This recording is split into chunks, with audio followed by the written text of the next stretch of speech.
خلافت و ملوکیت سید ابوالعلا مودودی رحمہ ادارہ ترجمان القرآن لاہور۔ باب اول، قرآن کی سیاسی تعلیمات۔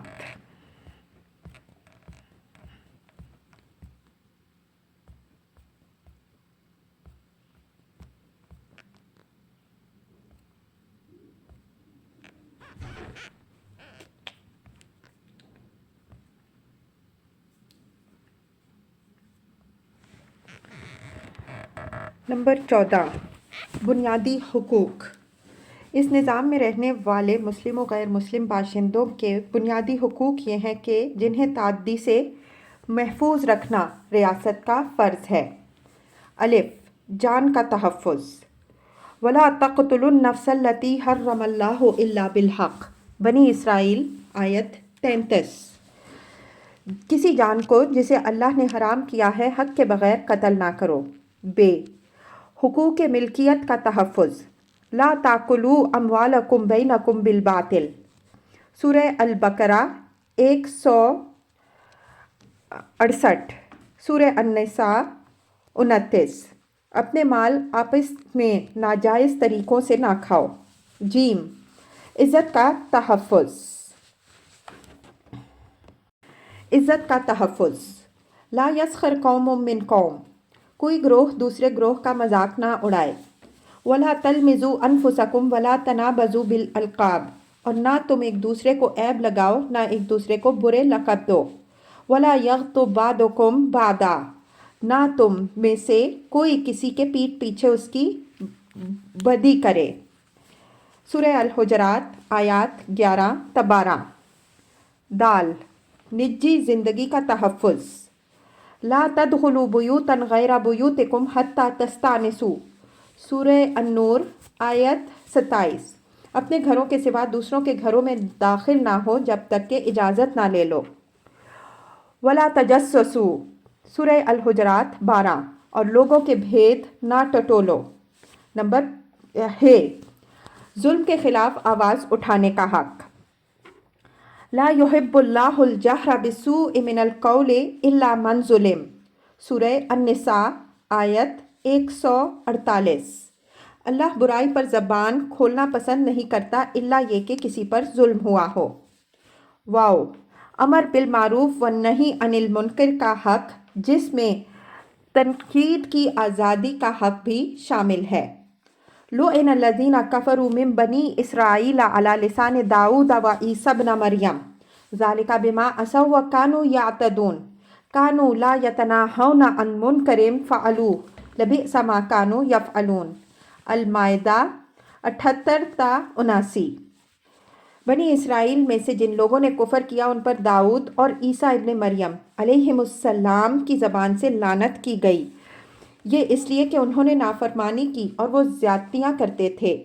وہ ایک دوسرے کو برے کاموں کے ارتکاب سے روکتے نہ تھے، بہت بری بات تھی جو وہ کرتے تھے۔ انجینا الذین ینہون عن السوء واخذنا الذین ظلموا بعذاب بئیس بما کانوا یفسقون، اعراف 165۔ ہم نے عذاب سے بچا لیا ان لوگوں کو جو برائی سے روکتے تھے اور پکڑ لیا ظالموں کو عذاب سخت میں اس فسق کے بدلے جو وہ کرتے تھے۔ کنتم خیر امۃ اخرجت للناس تأمرون بالمعروف وتنہون عن المنکر وتؤمنون باللہ، آل عمران 110۔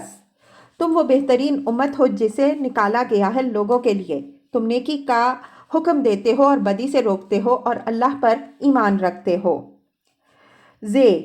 آزادی اجتماع، فریڈم آف ایسوسی ایشن کا حق، بشرطے کہ وہ نیکی اور بھلائی کے کاموں کے لیے استعمال ہو اور معاشرے میں تفرقے اور بنیادی اختلافات برپا کرنے کا ذریعہ نہ بنایا جائے۔ وَلْتَكُن مِّنكُمْ أُمَّةٌ يَدْعُونَ إِلَى الْخَيْرِ وَيَأْمُرُونَ بِالْمَعْرُوفِ وَيَنْهَوْنَ عَنِ الْمُنكَرِ وَأُولَٰئِكَ هُمُ الْمُفْلِحُونَ وَلَا تَكُونُوا كَالَّذِينَ تَفَرَّقُوا وَاخْتَلَفُوا مِن بَعْدِ مَا جَاءَهُمُ الْبَيِّنَاتُ وَأُولَٰئِكَ لَهُمْ عَذَابٌ عَظِيمٌ، آل عمران 104 تا 105۔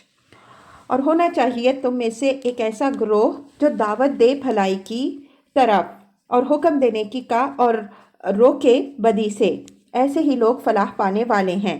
اور نہ ہو جاؤ ان لوگوں کی طرح جو متفرق ہو گئے اور جنہوں نے اختلاف کیا جبکہ ان کے پاس واضح ہدایات آ چکی تھیں، ایسے لوگوں کے لیے بڑا عذاب ہے۔ ضمیر و اعتقاد کی آزادی۔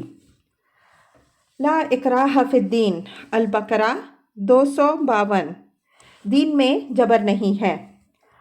افانت تکرہ الناس حتی یکونوا مؤمنین، یونس 99۔ کیا تو لوگوں کو مجبور کرے گا کہ وہ مومن ہو جائیں؟ والفتنۃ اشد من القتل، البقرہ 191۔ فتنہ قتل سے شدید تر چیز ہے۔ مذہبی دل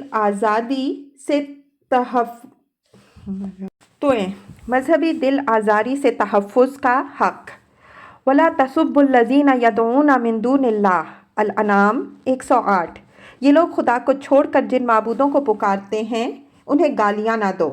اس معاملے میں قرآن یہ صراحت کرتا ہے کہ مذہبی اختلافات میں علمی بحث تو کی جا سکتی ہے مگر وہ احسن طریقے سے ہونی چاہیے۔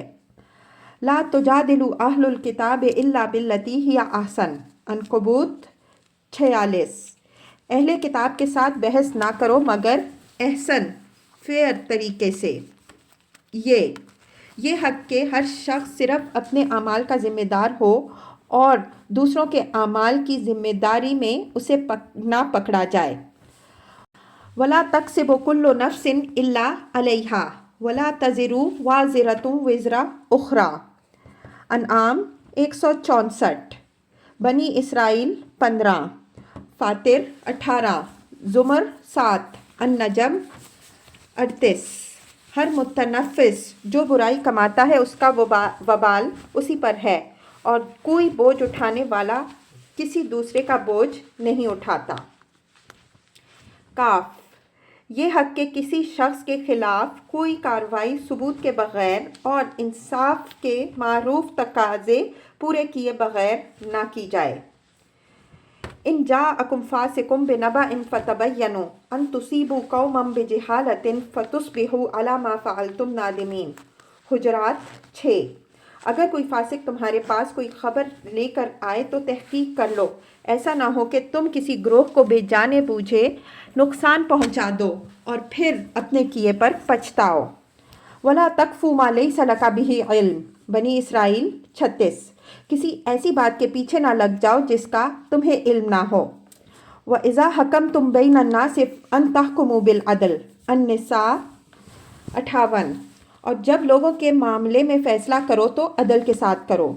لام، یہ حق کہ حاجت مند اور محروم افراد کو ان کی ناگزیر ضروریات زندگی فراہم کی جائیں۔ وفی اموالہم حق للسائل والمحروم، حق للسائل والمحروم، الذاریات 19۔ اور ان کے مالوں میں حق ہے مدد مانگنے والے کا اور محروم کا۔ میم، یہ حق کہ ریاست اپنی رعایا میں تفریق اور امتیاز نہ کرے بلکہ سب کے ساتھ یکساں برتاؤ کرے۔ ان فرعون علا فی الارض وجعل اہلہا شیعا یستضعف طائفۃ منہم، فرعون نے زمین میں سر اٹھایا اور اس کے باشندوں کو گروہوں میں تقسیم کیا جن میں سے ایک گروہ کو وہ کمزور بنا کر رکھتا تھا۔ انہ کان من المفسدین، یقیناً وہ مفسد لوگوں میں سے تھا۔ سورہ القصص 4۔ 15۔ باشندوں پر حکومت کے حقوق۔ اس نظام میں باشندوں پر حکومت کے حقوق یہ ہیں: الف، یہ کہ وہ اس کی اطاعت کریں۔ اطیعوا اللہ و اطیعوا الرسول و اولی الامر منکم، سورہ النساء آیت 59۔ اطاعت کرو اللہ کی اور اطاعت کرو رسول کی اور ان لوگوں کی جو تم میں سے صاحب امر ہوں۔ بے، یہ کہ وہ قانون کے پابند ہوں اور نظم میں خلل نہ ڈالیں۔ لا تفسدوا فی الارض بعد اصلاحہا، الاعراف 58۔ زمین میں فساد نہ کرو اس کی اصلاح ہو جانے کے بعد۔ انما جزاء الذین یحاربون اللہ ورسولہ ویسعون فی الارض فسادا ان یقتلوا او یصلبوا، المائدہ 33۔ جو لوگ اللہ اور اس کے رسول سے جنگ کرتے ہیں اور زمین میں فساد پھیلاتے ہیں ان کی سزا یہ ہے کہ قتل کیے جائیں یا صلیب دیے جائیں۔ جیم، یہ کہ وہ اس کے تمام بھلے کاموں میں تعاون کریں۔ وَتَعَاوَنُوا عَلَى الْبِرِّ وَالتَّقْوَىٰ، المائدہ 2، نیکی اور پرہیزگاری میں تعاون کرو۔ دال، یہ کہ وہ دفاع کے کام میں جان اور مال سے اس کی پوری مدد کریں۔ مَا لَكُمْ إِذَا قِيلَ لَكُمُ انفِرُوا فِي سَبِيلِ اللَّهِ اثَّاقَلْتُمْ إِلَى الْأَرْضِ، تمہیں کیا ہو گیا ہے کہ جب تم کو خدا کی راہ میں نکلنے کے لیے کہا جاتا ہے تو تم زمین پر جم کر بیٹھ جاتے ہو۔ إِلَّا تُنْفِرُوا يُعَذِّبْكُمْ عَذَابًا أَلِيمًا وَيَسْتَبْدِلْ قَوْمًا غَيْرَكُمْ وَلَا تَضُرُّوهُ شَيْئًا، اگر تم نہ نکلو گے تو اللہ تمہیں دردناک سزا دے گا اور تمہاری جگہ کوئی دوسری قوم لے آئے گا اور تم اس کا کچھ نہ بگاڑ سکو گے۔ انفروا خفافا وثقالا وجاہدوا باموالکم وانفسکم فی سبیل اللہ ذالکم خیر لکم ان کنتم تعلمون، نکلو خواہ تم ہلکے ہو یا بھاری اور جہاد کرو اللہ کی راہ میں اپنی جان اور مال سے، یہ تمہارے لیے بہتر ہے اگر تم جانو۔ سورہ التوبہ 38 تا 41۔ 16، خارجی سیاست کے اصول۔ اسلامی ریاست کی خارجی پالیسی کے متعلق جو اہم ہدایات قرآن میں دی گئی ہیں وہ یہ ہیں: عہد و پیمان کا احترام، اور اگر معاہدہ ختم کرنا ناگزیر ہو تو اس سے دوسرے فریق کو خبردار کر دینا۔ وَأَوْفُوا بِالْعَهْدِ إِنَّ الْعَهْدَ كَانَ مَسْئُولًا، بنی اسرائیل 34۔ عہد وفا کرو، یقیناً عہد کے متعلق باز پرس ہوگی۔ وَأَوْفُوا بِعَهْدِ اللَّهِ إِذَا عَاهَدتُّمْ وَلَا تَنقُضُوا الْأَيْمَانَ بَعْدَ تَوْكِيدِهَا، اللہ کے عہد کو پورا کرو جب کہ تم معاہدہ کرو اور قسمیں پختہ کر لینے کے بعد ان کو نہ توڑو۔ وَلَا تَكُونُوا كَالَّتِي نَقَضَتْ غَزْلَهَا مِن بَعْدِ قُوَّةٍ أَنْكَاثًا تَتَّخِذُونَ أَيْمَانَكُمْ دَخَلًا بَيْنَكُمْ أَن تَكُونَ أُمَّةً هِيَ أَرْبَىٰ مِنْ أُمَّةٍ إِنَّمَا يَبْلُوَكُمُ اللَّهُ بِهِ وَلِيُبَيِّنَنَّ لَكُمْ يَوْمَ الْقِيَامَةِ مَا كُنْتُمْ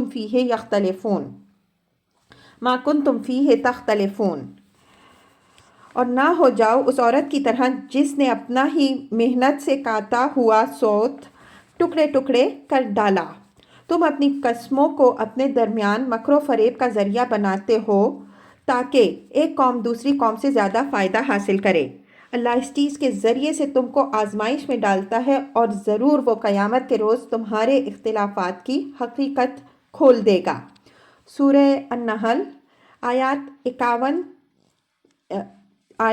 91 تا 92۔ فَمَا اسْتَقَامُوا لَكُمْ فَاسْتَقِيمُوا لَهُمْ إِنَّ اللَّهَ يُحِبُّ الْمُتَّقِينَ۔ توبہ 7۔ جب تک دوسرے فریق کے لوگ تمہارے ساتھ عہد پر قائم رہیں تم بھی قائم رہو، یقیناً اللہ پرہیزگاروں کو پسند کرتا ہے۔ الَّذِينَ عَاهَدتُّم مِّنَ الْمُشْرِكِينَ ثُمَّ لَمْ يَنقُصُوكُمْ شَيْئًا وَلَمْ يُظَاهِرُوا عَلَيْكُمْ أَحَدًا فَأَتِمُّوا إِلَيْهِمْ عَهْدَهُمْ إِلَىٰ مُدَّتِهِمْ۔ التوبہ 4۔ مشرکین میں سے جن لوگوں کے ساتھ تم نے معاہدہ کیا پھر انہوں نے تمہارے ساتھ وفا کرنے میں کوئی کمی نہ کی اور نہ تمہارے خلاف کسی کی مدد کی تو ان کے عہد کو معاہدے کی مدت تک پورا کرو۔ وَإِنِ اسْتَنْصُرُوكُمْ فِي الدِّينِ فَعَلَيْكُمُ النَّصْرُ إِلَّا عَلَىٰ قَوْمٍ بَيْنَكُمْ وَبَيْنَهُم مِّيثَاقٌ۔ انفال 42۔ اور اگر دشمن کے علاقے میں رہنے والے مسلمان تم سے مدد مانگیں تو مدد کرنا تمہارا فرض ہے، مگر یہ مدد کسی ایسی قوم کے خلاف نہیں دی جا سکتی جس سے تمہارا معاہدہ ہو۔ وَإِمَّا تَخَافَنَّ مِن قَوْمٍ خَيَانَةً فَانبِذْ إِلَيْهِمْ عَلَىٰ سَوَاءٍ إِنَّ اللَّهَ لَا يُحِبُّ الْخَائِنِينَ۔ انفال 58۔ اور اگر تمہیں کسی قوم سے خیانت بدعہدی کا اندیشہ ہو جائے تو ان کی طرف پھینک دو ان کا عہد برابری ملحوظ رکھ کر، یقیناً اللہ خائنوں کو پسند نہیں کرتا۔ معاملات میں دیانت و راست بازی۔ وَلَا تَتَّخِذُوا أَيْمَانَكُمْ دَخَلًا بَيْنَكُمْ۔ نحل 94۔ اور اپنی قسموں کو اپنے درمیان مکر و فریب کا ذریعہ نہ بنا لو۔ بین الاقوامی عدل، ولا یجرمنکم شنعان قوم علی الا تعدلوا اعدلوا هو اقرب للتقوی، المائدہ 8۔ اور کسی گروہ کی دشمنی تم کو اتنا مشتعل نہ کر دے کہ تم انصاف نہ کرو، انصاف کرو کہ یہی خدا ترسی سے زیادہ مناسبت رکھتا ہے۔ دال، جنگ میں غیر جانبدار ممالک کے حدود کا احترام، فَإِن تَوَلَّوْا فَخُذُوهُمْ وَاقْتُلُوهُمْ حَيْثُ وَجَدتُّمُوهُمْ، اور اگر وہ یعنی دشمنوں سے ملے ہوئے منافق مسلمان نہ مانے تو ان کو پکڑو اور قتل کرو جہاں پاؤ۔ إِلَّا الَّذِينَ يَصِلُونَ إِلَىٰ قَوْمٍ بَيْنَكُمْ وَبَيْنَهُمْ مِيثَاقٌ، سوائے ان لوگوں کے جو کسی ایسی قوم سے جا ملیں جن کے ساتھ تمہارا معاہدہ ہو۔ النساء 9۔ صلح پسندی، وَإِن جَنَحُوا لِلسَّلْمِ فَاجْنَحْ لَهَا، انفال 61۔ اور اگر وہ صلح کی طرف مائل ہو تو تم بھی مائل ہو جاؤ۔ واو، فساد فی الارض، اور زمین میں اپنی بڑائی قائم کرنے کی کوششوں سے اجتناب۔ تِلْکَ الدَّارُ الْآخِرَةُ نَجْعَلُهَا لِلَّذِينَ لَا يُرِيدُونَ عُلُوًّا فِي الْأَرْضِ وَلَا فَسَادًا وَالْعَاقِبَةُ لِلْمُتَّقِينَ، القصص 83۔ وہ آخرت کا گھر ہے تو ہم ان لوگوں کے لیے مخصوص کریں گے جو زمین میں اپنی برتری نہیں چاہتے اور نہ فساد کرنا چاہتے ہیں، نیک انجام پرہیزگار لوگوں کے لیے ہے۔ غیر معاند طاقتوں سے دوستانہ برتاؤ، لا ینہاکم اللہ عن الذین لم یقاتلوکم فی الدین ولم یخرجوکم من دیارکم ان تبروہم وتقسطوا الیہم ان اللہ یحب المقسطین، الممتحنہ 8۔ اللہ تم کو اس بات سے نہیں روکتا کہ جن لوگوں نے تم سے دین کے معاملہ میں جنگ نہیں کی ہے اور تمہیں تمہارے گھروں سے نہیں نکالا، ان کے ساتھ تم نیک سلوک اور انصاف کرو، یقیناً اللہ انصاف کرنے والوں کو پسند کرتا ہے۔ نیک معاملہ کرنے والوں سے نیک برتاؤ، هل جزاء الاحسان الا الاحسان، الرحمن 60۔ کیا احسان کا بدلہ احسان کے سوا کچھ اور ہو سکتا ہے؟ زیادتی کرنے والوں کے ساتھ اتنی ہی زیادتی جتنی انہوں نے کی ہو۔ فَمَنِ اعْتَدَىٰ عَلَيْكُمْ فَاعْتَدُوا عَلَيْهِ بِمِثْلِ مَا اعْتَدَىٰ عَلَيْكُمْ وَاتَّقُوا اللَّهَ وَاعْلَمُوا أَنَّ اللَّهَ مَعَ الْمُتَّقِينَ، 194۔ بس جو کوئی تم پر زیادتی کرے تو تم بھی اس پر بس اتنی ہی زیادتی کر لو جتنی اس نے کی تھی، اور اللہ سے ڈرو اور جان رکھو بے شک اللہ پرہیزگار لوگوں کے ساتھ ہے۔ وَإِنْ عَاقَبْتُمْ فَعَاقِبُوا بِمِثْلِ مَا عُوقِبْتُمْ بِهِ وَلَئِنْ صَبَرْتُمْ لَهُوَ خَيْرٌ لِلصَّابِرِينَ، النحل 126۔ اور اگر بدلہ لو تو اتنا ہی لو جتنا تمہیں ستایا گیا ہو، اور اگر صبر کرو تو وہ بہتر ہے صبر کرنے والوں کے لیے۔ وَجَزَاءُ سَيِّئَةٍ سَيِّئَةٌ مِثْلُهَا فَمَنْ عَافَا وَأَصْلَحَ فَأَجْرُهُ عَلَى اللَّهِ إِنَّهُ لَا يُحِبُّ الظَّالِمِينَ وَلِمَنِ انتَصَرَ بَعْدَ ظُلْمِهِ فَأُولَٰئِكَ مَا عَلَيْهِم مِّن سَبِيلٍ إِنَّمَا السَّبِيلُ عَلَى الَّذِينَ يَظْلِمُونَ النَّاسَ وَيَبْغُونَ فِي الْأَرْضِ بِغَيْرِ الْحَقِّ أُولَٰئِكَ لَهُمْ عَذَابٌ أَلِيمٌ، الشورى 40 تا 42۔ اور برائی کا بدلہ اتنی ہی برائی ہے جتنی کی گئی ہو، پھر جو معاف کر دے اور اصلاح کرے تو اس کا اجر اللہ کے ذمے ہے، اللہ ظالموں کو پسند نہیں کرتا۔ اور وہ لوگ قابل گرفت نہیں ہیں جن پر ظلم کیا گیا ہو اور اس کے بعد وہ اس کا بدلہ لیں۔ قابل گرفت تو وہ لوگ ہیں جو ظلم کرتے ہیں اور زمین میں ناحق سرکشی کرتے ہیں، ایسے لوگوں کے لیے دردناک سزا ہے۔ اسلامی ریاست کی خصوصیات۔ قرآن کے ان 16 نکات میں جس ریاست کی تصویر ہمارے سامنے آتی ہے اس کی نمایاں خصوصیات یہ ہیں۔ نمبر 1، ایک آزاد قوم کی طرف سے یہ شعوری عہد اس ریاست کو وجود میں لاتا ہے کہ وہ پوری خود مختاری کے مالک ہوتے ہوئے اپنی مرضی سے خود رب العالمین کے آگے سر تسلیم خم کر دے گی، اور اس کے ماتحت حاکمیت کے بجائے خلافت کی حیثیت قبول کر کے ان ہدایات و احکام کے مطابق کام کرے گی جو اس نے اپنی کتاب اور اپنے رسول کے ذریعے سے عطا کیے ہیں۔ 2، وہ حاکمیت کو خدا کے لیے خالص کرنے کی حد تک تھیوکریسی کے بنیادی نظریے سے متفق ہے، مگر اس نظریے پر عمل درآمد کرنے میں اس کا راستہ تھیوکریسی سے الگ ہو جاتا ہے۔ مذہبی پیشواؤں کے کسی خاص طبقے کو خدا کی خصوصی خلافت کا حامل ٹھہرانے اور حل و عقد کے سارے اختیارات اس طبقے کے حوالے کر دینے کے بجائے وہ حدود ریاست میں رہنے والے تمام اہل ایمان کو، جنہوں نے رب العالمین کے آگے سر تسلیم خم کرنے کا شعوری عہد کیا ہے، خدا کی خلافت کا حامل قرار دیتی ہے اور حل و عقد کے آخری اختیارات مجموعی طور پر ان کے حوالے کرتی ہے۔ 3. وہ جمہوریت کے اس اصول میں ڈیموکریسی سے متفق ہے کہ حکومت کا بننا اور بدلنا اور چلایا جانا بالکل عوام کی رائے سے ہونا چاہیے، لیکن اس میں عوام مطلق العنان نہیں ہوتے کہ ریاست کا قانون، اس کے اصول حیات، اس کی داخلی و خارجی سیاست اور اس کے وسائل و ذرائع سب ان کی خواہشات کے تابع ہوں، اور جدھر جدھر وہ مائل ہوں یہ ساری چیزیں بھی اس طرف مڑ جائیں، بلکہ اس میں خدا اور رسول کا بالا تر قانون اپنے اصول و حدود اور اخلاقی احکام و ہدایات سے عوام کی خواہشات پر ضبط قائم رکھتا ہے، اور ریاست ایک ایسے متعین راستے پر چلتی ہے جسے بدل دینے کے اختیارات نہ اس کی منتظمہ کو حاصل ہوتے ہیں، نہ عدلیہ کو، نہ مقننہ کو، نہ مجموعی طور پر پوری قوم کو، الا یہ کہ قوم خود اپنے عہد کو توڑ دینے کا فیصلہ کر کے دائرہ ایمان سے نکل جائے۔ نمبر 4، وہ ایک نظریاتی ریاست ہے جس کو چلانا فطرتاً انہی لوگوں کا کام ہو سکتا ہے جو اس کے بنیادی نظریے اور اصول کو تسلیم کرتے ہوں، لیکن تسلیم نہ کرنے والے جتنے لوگ بھی اس کے حدود میں تابع قانون ہو کر رہنا قبول کر لیں، انہیں وہ تمام حقوق اسی طرح دیتی ہے جس طرح تسلیم کرنے والوں کو دیتی ہے۔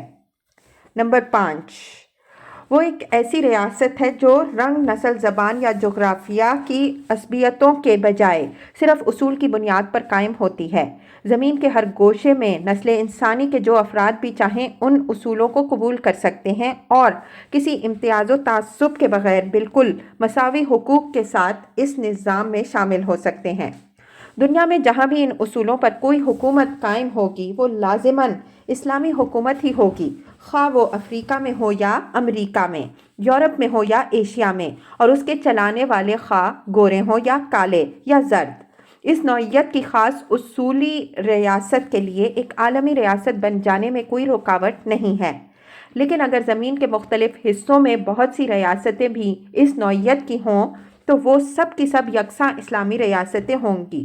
کسی قوم پرستانہ کشمکش کے بجائے ان کے درمیان پورا برادرانہ تعاون ممکن ہوگا اور کسی وقت بھی وہ متفق ہو کر اپنا ایک عالمگیر وفاق قائم کر سکتی ہیں۔ نمبر 6، سیاست کو مفاد اور اغراض کے بجائے اخلاق کے تابع کرنا اور اسے خدا ترسی و پرہیزگاری کے ساتھ چلانا اس ریاست کی اصل روح ہے۔ اس میں فضیلت کی بنیاد صرف اخلاقی فضیلت ہے۔ اس کے کارفرماؤں اور اہل حل و عقد کے انتخاب میں بھی ذہنی و جسمانی صلاحیت کے ساتھ اخلاق کی پاکیزگی سب سے زیادہ قابل لحاظ ہے۔ اس کے داخلی نظام کا بھی ہر شعبہ دیانت و امانت اور بے لاگ عدل و انصاف پر چلنا چاہیے، اور اس کی خارجی سیاست کو بھی پوری راست بازی، قول و قرار کی پابندی، امن پسندی اور بین الاقوامی عدل اور حسن سلوک پر قائم ہونا چاہیے۔ 7، یہ ریاست محض پولیس کے فرائض انجام دینے کے لیے نہیں ہے کہ اس کا کام صرف نظم و ضبط قائم کرنا اور سرحدوں کی حفاظت کرنا ہو، بلکہ یہ ایک مقصدی ریاست ہے جسے ایجابی طور پر اجتماعی عدل اور بھلائیوں کے فروغ اور برائیوں کے استئصال کے لیے کام کرنا چاہیے۔ نمبر 8، حقوق اور مرتبے اور مواقع میں مساوات، قانون کی فرما روائی، نیکی میں تعاون اور بدی میں عدم تعاون، خدا کے سامنے ذمہ داری کا احساس، حق سے بڑھ کر فرض کا شعور، افراد اور معاشرے اور ریاست سب کا ایک مقصد پر متفق ہونا اور معاشرے میں کسی شخص کو ناگزیر لوازم حیات سے محروم نہ رہنے دینا، یہ اس ریاست کی بنیادی قدریں ہیں۔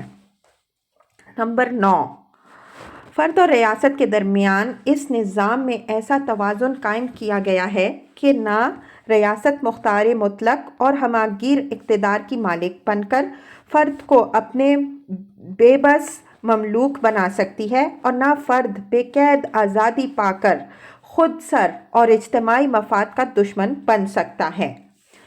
اس میں ایک طرف افراد کو بنیادی حقوق دے کر اور حکومت کو بالا تر قانون اور شورا کا پابند بنا کر انفرادی شخصیت کے لیے نشو و نما کے پورے مواقع فراہم کیے گئے ہیں، اور اقتدار کی بے جا مداخلت سے اس کو محفوظ کر دیا گیا ہے، مگر دوسری طرف فرد کو بھی ضابطۂ اخلاق میں کسا گیا ہے۔ اس پر یہ فرض عائد کیا گیا ہے کہ قانون خداوندی کے مطابق کام کرنے والی حکومت کی دل سے اطاعت کرے، بھلائی میں اس کے ساتھ مکمل تعاون کرے، اس کے نظام میں خلل ڈالنے سے باز رہے، اور اس کی حفاظت کے لیے جان و مال کی کسی قربانی سے دریغ نہ کرے۔